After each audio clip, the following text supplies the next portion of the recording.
Hey everyone, it's Willis. I know it's time for story time. I've hinted at doing stories and interviews and videos, so this is going to be the first actual story time. So it's story time.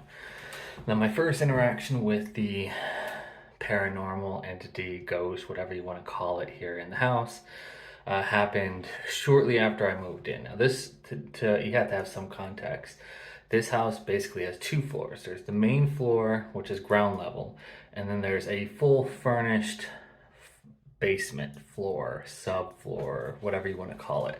Now, my office used to be in the basement. It was a nice office, fully furnished. People used to call it the green room because I painted it a nice color green. Whatever. I was working downstairs in my office. I was the only one in my house, just me and the dog.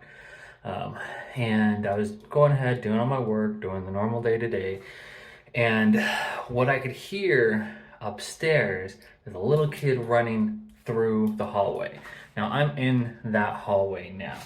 So, I'll give you an idea. There's 3 bedrooms off of it and a full bathroom as well as full hallway closet. Now, I'm gonna come down this way. As you can see, now my office was underneath what is my daughter's bedroom. Now, when that running started, it was right above my head, so midway through my daughter's room. And it just took off running from one end of the house and then came back. Now, I know I wasn't the only one that heard this because my dog looked up at the same time. And, if a dog hears something, it was actually there. So it wasn't just me. Now, the thing is, my kids always, at least these two, always leave the door closed. So in order to run continuously through the hallway, it would have had to have gone through this door. Now you can see this door doesn't move too easily.